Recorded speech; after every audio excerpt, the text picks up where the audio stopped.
Hello, আজকে আপনাদের সামনে নিয়ে চলে এসেছি এগ টিক্কা মশালা।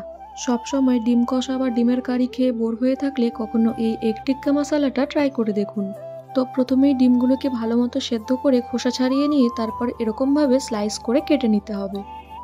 এরপরে কড়াই গরম হলেই তাতে তেল ও তারপরে লবণ ও হলুদ দিয়ে ভালো করে মিশিয়ে নিয়ে সেই স্লাইস করা ডিমগুলো একে একে দিয়ে হালকাভাবে ভেজে নেব।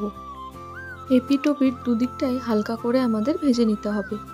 যেহেতু ডিমগুলো স্লাইস করে পাতলাভাবে কাটা আছে, তাই ডিমগুলো ভেঙে যাওয়ার ভয় থাকতে পারে, তাই জন্য আমি একটি স্পুনের সাহায্যে আস্তে আস্তে সেইগুলো দিয়ে দিচ্ছি। এক পিঠ ভাজা হয়ে গেলে উল্টে ভেবে আর এক পিঠ ভেজে নিয়ে সেগুলো তুলে রাখলাম। এরপর সেই একই তেলে তেজপাতা, এলাচ আর দারচিনি দিয়ে দিলাম কুচিয়ে রাখা পেঁয়াজ। পেঁয়াজগুলো ভালো করে ভেজে নিতে হবে। পেঁয়াজগুলো মোটামুটি ভাজা হয়ে এলে তাতে দিয়ে দিলাম আদা, রসুন ও কাঁচা লঙ্কা বাটা। এরপর মিডিয়াম ফ্লেমে ভালো করে সময় নিয়ে সেটা ভেজে নিতে হবে, যাতে করে আদা রসুনের কাঁচা গন্ধটা চলে যায়। এরপর সমস্তটা প্রায় ভাজা হয়ে এলে তাতে দিয়ে দিলাম পেস্ট করে রাখা টমেটো। সাথে অ্যাড করলাম হলুদ গুঁড়ো, জিরে ও ধনের গুঁড়ো, কাশ্মীরি লাল মির্চ ও লবণ।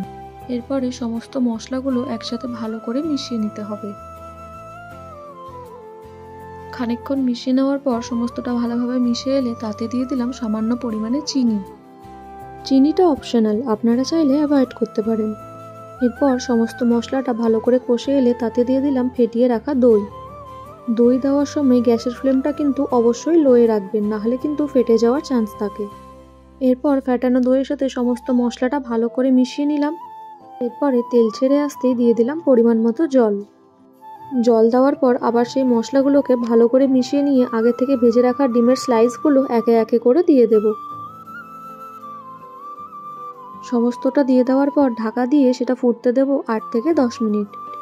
10 মিনিট পর দেখতেই পাচ্ছেন কতটা স্মুথ হয়েছে ও কালারটাও কি সুন্দর এসেছে।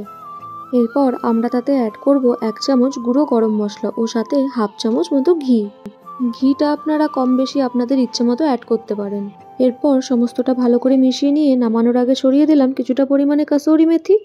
তারপর আর কি 5 মিনিট ঢাকা দিয়ে রেখে দেওয়ার পর নামিয়ে গরম গরম সার্ভ করুন। তৈরি হয়ে গেছে আমাদের পছন্দের এগ টিক্কা মশালা।